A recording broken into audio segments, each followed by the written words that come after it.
Olá, meu irmão, minha irmã, meu amigo, minha amiga. Vamos lá, vamos continuar o nosso tema aí, né?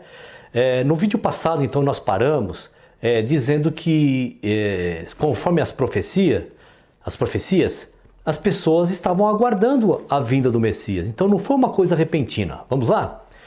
Lucas capítulo 2, dos versos 25 a 32, diz assim: Havia em Jerusalém um homem cujo nome era Simeão, e este homem era justo e temente a Deus, esperando a consolação de Israel. E o Espírito Santo estava sobre ele. E fora-lhe revelado pelo Espírito Santo que ele não morreria antes de ter visto o Cristo do Senhor. E pelo Espírito foi ao templo, e quando os pais trouxeram o menino Jesus para com ele procederem segundo o uso da lei, ele então o tomou em seus braços e louvou a Deus e disse: Agora, Senhor, despedes em paz o teu servo, segundo a tua palavra, pois já os meus olhos viram a tua salvação, a qual tu preparastes perante a face de todos os povos, luz para iluminar as nações e para a glória de teu povo Israel. Meu amigo, minha amiga, então nós vemos que esse homem já estava esperando o Salvador. Agora, ele era um adivinhão? Não.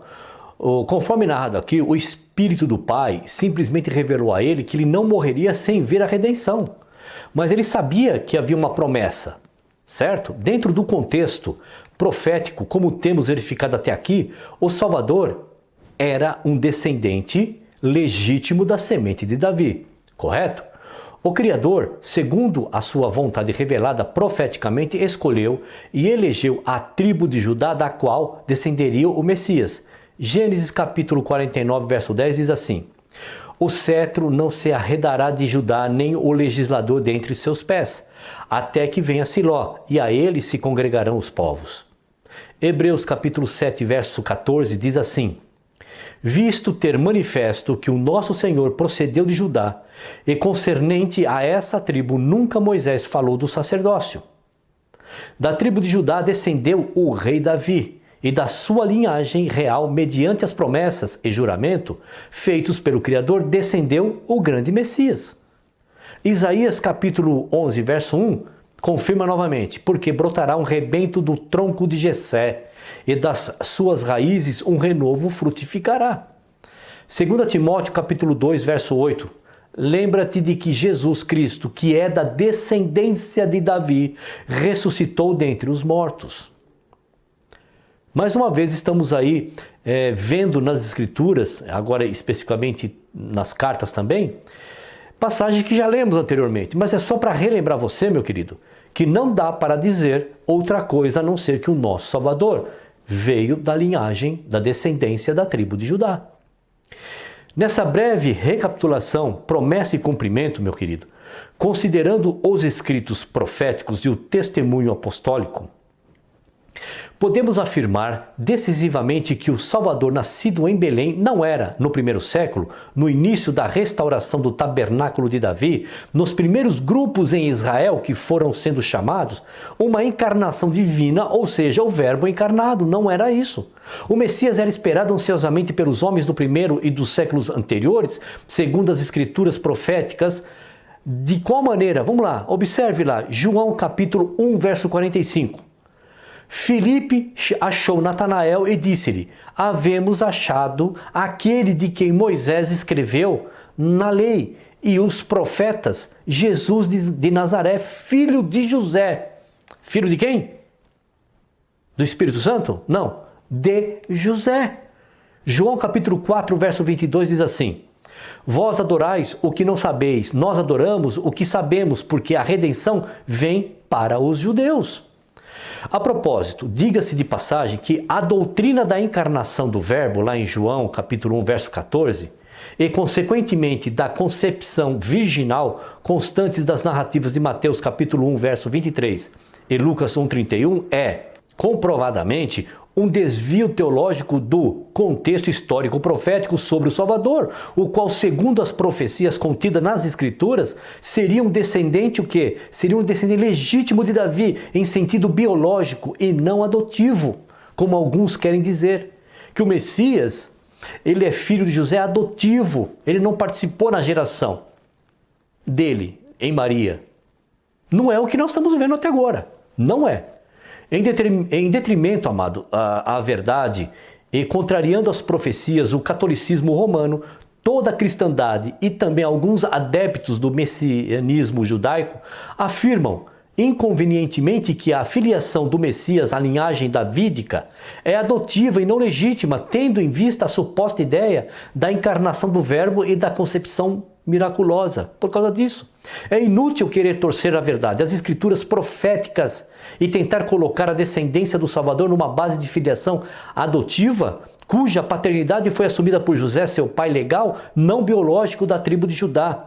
É uma loucura isso, meu querido. É uma loucura. Alguns até dizem, né? Um querido famoso, meu amigo, o senhor Rubens Sodré, já até mandei para ele e-mail sobre isso, ele afirma que quem era da tribo de Judá era Maria. Maria, prima de Isabel, casada com o sacerdote Zacarias. Nada a ver. Quem era da tribo de Judá era José, meu amigo. Meus irmãos, meus amados. E essa ideia do nosso amado Rubens Sodré não é só dele. Muitos pensam desse jeito. Essa aberração teológica da filiação adotiva é fruto da grande apostasia produzida por aqueles que se afastaram do verdadeiro caminho delineado pelo Messias, criando o que hoje conhecemos como cristianismo, afastando-se completamente da fé uma vez dada aos santos e da sã doutrina baseada nos profetas e apóstolos, pregada e crida entre o povo chamado do primeiro século. Bem disse um eminente historiador, abre aspas, o cristianismo não se identifica com a verdade escriturística e histórica. Verifica-se uma enorme distância entre a nação formada pelas tribos de Israel e a religião criada por Constantino.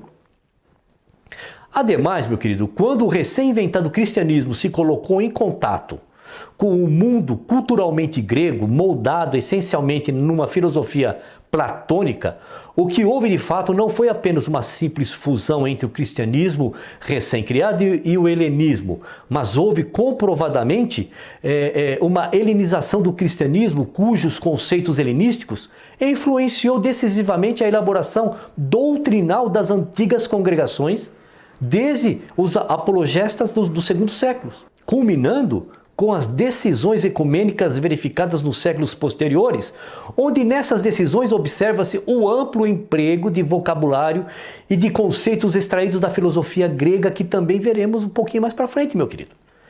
Então vamos lá, vamos ter uma síntese aí sobre Isaías 7,14, tá bom?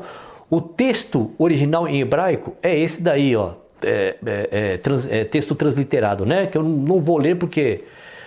como vocês já perceberam, eu mal pronuncio o português, né? Que dirá agora o hebraico e tudo mais, tá bom, amado? Então está aí, como foi transliterado esse texto lá de Isaías 7,14. Agora vamos ver esse texto traduzido, como é que esse texto ficou. Vamos lá. Por isso, o mesmo Senhor nos dará um sinal. Eis que a jovem mulher está grávida e vai dar à luz um filho e o chamará Emanuhu, certo? O texto é célebre, amado. Essa formulação é bem conhecida. Trata-se do anúncio do nascimento do primeiro filho de uma jovem mulher. Para compreender um pouquinho mais o sentido e o alcance, meu querido, do texto, é preciso saber quem é o menino cujo nascimento se anuncia e o sentido do termo hebraico jovem mulher. É nesse sentido que nós vamos agora trabalhar. Nós vamos ler, nós vamos pensar e raciocinar. Essa mulher deve ser uma pessoa concreta, pois o termo hebraico alma vem precedido do artigo a alma. O termo hebraico alma, jovem mulher, meu querido, inserido no texto não é o que significa virgem. Não é isso, meu querido. Em certo número de casos, e sobretudo nos textos mais antigos, inclusive em textos fora do Antigo Testamento, designa uma mulher jovem já casada. Nisto concorda o historiador Vamberto Moraes, doutor em História Antiga pela Universidade de Londres, quando diz o seguinte, abre aspas, a palavra hebraica que traduz como jovem é alma, que ocorre em vários trechos da Bíblia com o sentido de mulher jovem núbil, casada ou recém-casada, fecha aspas. Se o profeta tivesse querido falar do tremendo prodígio da concepção de uma virgem, teria usado o termo apropriado betulá. À luz do contexto, amado, do versículo, pode-se satisfatoriamente determinar essa, que é chamada a Almá, é a jovem rainha, assim designada antes do nascimento do primeiro filho. Nós vamos entrar lá, vai ficar claro para você. Nesse caso, meu querido, o filho cujo nascimento é anunciado não pode ser senão o de Acás, o futuro rei Ezequias. Foi ele, com efeito, que sucedeu seu pai no trono de Jerusalém, em Judá. A propósito, meu querido, a própria Bíblia, Edições Loyola, sobre o texto de Isaías 7,14, traz a seguinte nota explicativa. Eu gosto muito dessas Bíblias que trazem notas explicativas, como aquela lá de Mateus 28, 18, 19 e 20, a Bíblia de Jerusalém, Mas vamos lá, na Bíblia Loyola, diz o seguinte: Isaías 7,14, de modo imediato, todo este oráculo se refere aos acontecimentos de 735 antes da era cristã. E ao seu horizonte próximo, a jovem mulher é a rainha esposa de Acás. A criança a nascer com sinal de proteção divina é o filho do futuro sucessor de Acás, o piedoso rei Ezequias. A idade de discernimento da criança coincide efetivamente com a destruição do reino de Damasco e da devastação de Samaria em 732. Meu amigo, nós vamos ver isso para frente. A confirmação, o porquê que esta nota lá na Bíblia de Loyola afirmando que é o rei Ezequias, filho de Acás. À luz do contexto histórico, Isaías 7,14, comprovadamente tratava-se de um sinal iminente, referia-se aos acontecimentos pertinentes ao reinado de Acás, rei de Judá. Você vai ver o porquê. Nunca disseram isso para mim dentro das denominações, nunca. E agora o que eu vou dizer para você, também provavelmente nunca disseram o porquê que se dará um filho e ele vai se chamar Deus conosco. O porquê dessa profecia. Lá, tá certo? Isaías 7,14, meu querido, bem como o nome Teóforo, Emanuhu, representava um sinal e uma promessa de livramento, sim, mas nós vamos ver o contexto histórico disso. É o sinal da presença graciosa e salvadora do Criador entre o seu povo. Sim, mas nós temos que ver o contexto disso. Emanuhu não era propriamente o nome que se dava ou que se devia dar à criança, mas sim o que essa criança representaria. Quando diz assim, vamos falar assim, Emanuel, vamos falar assim, E seu nome será Emanuel, não é o nome dessa pessoa, é o que ela iria representar. O selo de uma promessa. Conosco está Deus, significando que o Criador vai proteger seu povo e consolidará a promessa dinástica de 2 Samuel 7 em meio à guerra Sírio-Efraimita. Opa, estamos começando a entrar aí no contexto histórico. Havia um problema sério ali, amados. Havia um problema muito sério. E agora, em Isaías 7,14, existe uma profecia para resolver esse problema.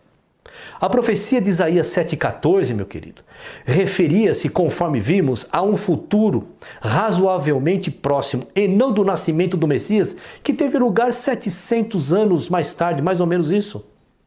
Entretanto, esse texto nos é apresentado no livro de Mateus 1,23 da seguinte forma. Vamos lá. Eis que a virgem conceberá e dará à luz um filho e chamá-lo-ão pelo nome de Emanuel, que traduzido é Deus conosco. Como referência e anúncio do nascimento virginal do Messias prometido. Agora pega-se aquele contexto de Isaías 7,14 e vai se colocar como referência do nascimento do Messias. Agora, como se chegou isso? Como se chegou até lá dessa maneira, amado?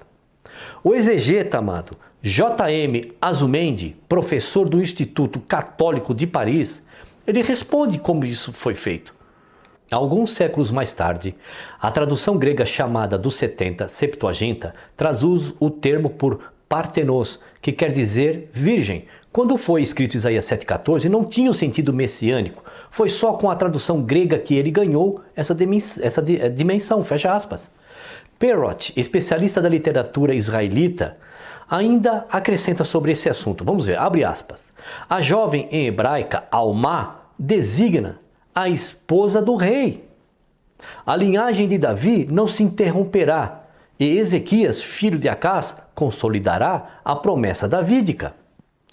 É difícil saber em que época foi dada a este versículo uma interpretação messiânica. Mais difícil ainda é saber por que a tradução grega dos 70, desde o século II, da era anterior à cristã, traduziu o termo Alma por paternos, a virgem. Finalmente, a Bíblia na linguagem de hoje, da Sociedade Bíblica do Brasil, concluiu dizendo o seguinte, vamos lá, aspas. O uso da palavra virgem em Mateus 1,23 vem da tradução grega da Septuaginta, do Antigo Testamento, feita uns 500 anos depois do profeta Isaías. Meu querido, minha querida, assim sendo, concluímos que a versão grega Septuaginta do Antigo Testamento em hebraico, que chegou até nós, preservou a tradução imprópria de paternos, virgem, e foi assim que acabou surgindo no livro de Mateus tal citação a Isaías 7,14 do texto grego, onde essa fórmula comprovadamente trata-se de uma elaboração posterior, cujo sentido foge à interpretação original do oráculo do profeta Isaías, meu querido. E a Bíblia Edições Vozes corrobora com essa afirmação, quando também em nota explicativa sobre Isaías 7,14 declara o seguinte, abre aspas, jovem mulher em hebraico, Alma, trata-se provavelmente da esposa de Acás. A tradução grega dos 70 interpretou Alma no sentido de virgem, deslocando o sentido original do nascimento do filho para o da convocação ou concepção ou aceitação virginal. É nesse sentido que surgiu em Mateus 1, 22 e 23 a explicação do texto de Isaías 7,14, a concepção virginal de Maria. Conseguiram ver a história, amado? E não vai dizer que o seu pastor que fez teologia não sabe disso. Ele sabe sim. Ele sabe sim. Se eu estou trazendo para vocês a informação, por que ele não saberia? Diga-se de passagem que esse deslocamento, da profecia e a sua adição ao livro de Mateus, que originalmente foi escrito em hebraico, esse desvio da verdade chamado apostasia, propositadamente utilizado pelo catolicismo romano, resultou como instrumento para a formulação de vários outros dogmas cristológicos. Olha, cito aqui alguns exemplos, vamos lá. Tem muitos, mas vamos lá, especialmente a pré-existência divina, a encarnação do Verbo, onde através da concepção virginal de Maria pelo Espírito Santo, assim sendo elevado o Jesus da cristandade, a segunda pessoa da Santíssima Trindade. Não somente os dogmas citados, como falamos agora, bem como o da glorificação de Maria como Theotokos, Mãe de Deus, estão intimamente ligados à elaboração do dogma trinitário, essência do cristianismo moldado e profundamente influenciado pelo helenismo, ou seja, pelo paganismo, para que pudessem retornar à adoração à Rainha dos Céus, desta feita utilizando a figura de Maria, meu querido. Ou seja, adequações, nada a ver. E nós estamos falando de Isaías capítulo 7, verso 14. Que a Virgem dará à luz e se chamará Emanuel. Olha só o que nós estamos aqui mostrando para vocês, qual é o fundamento e de onde trouxeram essa ideia de que esse verso aí está falando do nascimento do Messias. Mas nós vamos mostrar aqui um pouquinho mais para frente o porquê que esse verso foi escrito. Será que não havia, para os tradutores gregos ou os helenistas, um termo próprio para traduzir jovem mulher, Alma em hebraico, constante em Isaías 7,14, será que não tinha? Havia alguns autores do cristianismo do século II, Irineu e Justino, que nos prestaram o serviço de preservar a versão mais correta. Abre aspas. Eles nos dizem com indignação que nas versões gregas da Bíblia usadas pelos judeus, a palavra usada é neanis, mulher jovem sem acepção de virgem, e não partenos. Como não sabiam o hebraico, atribuíam isto à má fé dos judeus. Fecha aspas. Mas nós podemos verificar aqui, amado, hoje que na versão correta é neanis. E este não foi o único caso em que os autores da cristandade, ignorantes do hebraico, deturparam ou mesmo interpolaram versículos do Antigo Testamento, meu querido, para ler neles supostas alusões ao Messias.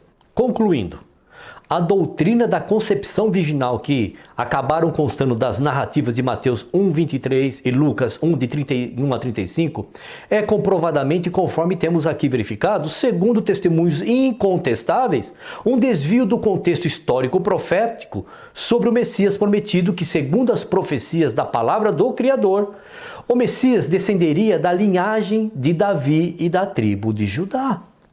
O próprio Messias endossa sua descendência davídica, quando triunfantemente faz a declaração que está em Apocalipse 22:16. Diz lá, a crença, desculpa, nós não vamos ler agora, vamos lá.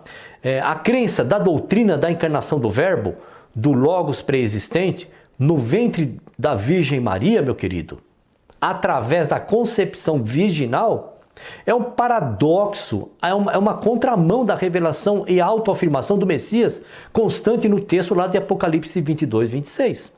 22:16, desculpe.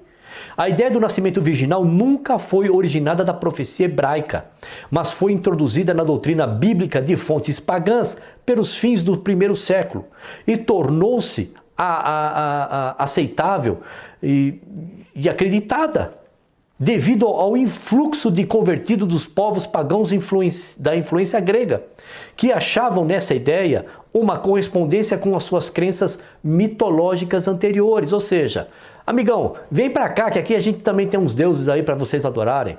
Temos aí algumas coisas aí para vocês adorarem. Há indicações de que esta proliferação de mitos só começou a fazer-se em maior medida quando os gentios começaram a predominar na organização nascente, diga-se catolicismo romano, trazendo consigo seus hábitos mentais, traduções e crenças ligadas à mitologia grega ou asiática. Enfim, se o cristianismo superou os cultos gregos, romanos e asiáticos, também absorveu conscientemente algumas das suas crenças, adaptando-as à verdadeira doutrina das Escrituras, à doutrina dos profetas e dos apóstolos e do Messias, de modo a se tornar, meu querido, irreconhecível aos verdadeiros membros do povo judeu. O que eu quero dizer com isso, meu querido? Eu fico imaginando se aquele povo estivesse vivo hoje. Será que eles iam identificar o cristianismo como aquilo que os profetas anunciaram? Será? Dentro do contexto das profecias, não há sequer uma só passagem que possa justificar a ideia de que o Messias prometido devia ser milagrosamente concebido. Portanto, apresentar o texto de Isaías 7,14 fora de seu contexto histórico e afirmar que o mesmo se tratava de uma profecia messiânica, do Messias, sobre o nascimento virginal dele, deve tornar-nos bastante prudentes, amigão. Isaías 7,14, dentro de seu contexto histórico, liga a defensiva ante a Síria e a guerra sírio-efraiminita. Todo texto fora do seu contexto torna-se um pretexto. E é isso que nós vamos começar a analisar um pouquinho, amado. A circunstância disso, o porquê que Isaías 7,14 foi escrito. Agora vou procurar fazer, resumidamente, meu querido, uma retrospectiva do contexto histórico em que está inserido o tão conhecido, porém muito mal interpretado, o texto de Isaías 7,14. As circunstâncias históricas da redação de Isaías 7,14 não podem ser esquecidas ou ignoradas se quisermos entender corretamente o significado do oráculo do profeta, embora já o temos visto anteriormente. Contudo, viu amigo, viu amado? Viu, meu querido irmão e irmã?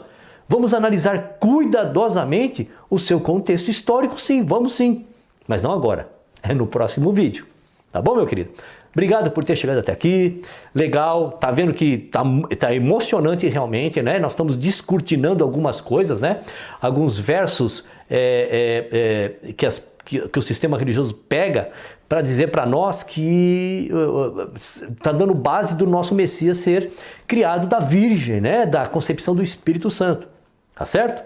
Lembrando que dá um pulinho lá, dá um ok, dá um joia, compartilha, se inscreva lá no nosso canal lá, tá bom, meu querido? E o nosso embate é com a ideia, o raciocínio, não é com pessoas e nem com denominações, tá bom, meu querido? Até lá, vamos aguardar.